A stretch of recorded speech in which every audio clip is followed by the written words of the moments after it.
mat reiteka akel magwa o meteka mat la mala teten kala chiang ta salwaid bo la teten la diere la kenetel ajen magwa lonka mat ko konin dangwan pai wati chana mat mal chana enen ka gambela ta dana chinara mat keje jenna scale kadwal konun ko dong de kon mat ke dotin ko kien ki dotin ko kien dwal kan ba ko de kan mat ko kon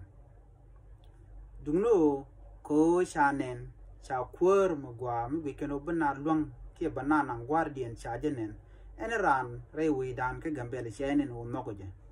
nog bara nog nuara ko jen do bana ngor ke chen ke ana wodi are lani kan kwar kon yu de gwano biken magwa biken alat ke energy ki ta da shi ko nen ke je no kon ke nyut kon ke no biya kamal men nyot kare wi ke gambela che dieri che ka yot pinyan tama kantin kon biken galat ke jen gwas me woniam ba ho gino adobe dien biken content chui community no wono biken kare alaka ko ken content kuna la wi ka kwateniam ke jen gwas me tama ko che malche taten ci ye kon chi ko hai ci loy dan tetet kon goro ken akaku mukta miken akaku katuko gwa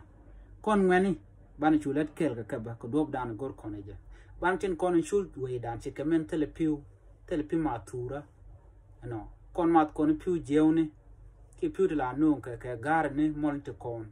ken ti gandial ba ka chong di bi ke lere de asanki kan butu ke jen gwasme gweje no bi ken latin ko ngai ken no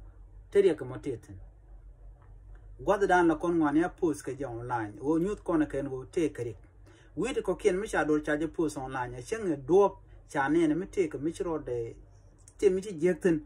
mi ti cha post bu kan ngadi do te kare mi cha ne ko ken te kan ga muktab chicken ga denen jen gwa ko de media de kan post ke ja ko bu kan kun ngadi no te mi we jek ko chicken de ngadi ngam bi larkan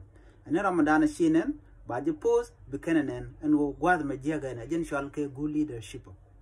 jen ta dana gweje gaja ani shilo dan tes ka ta dana shi malji banjere we dana gam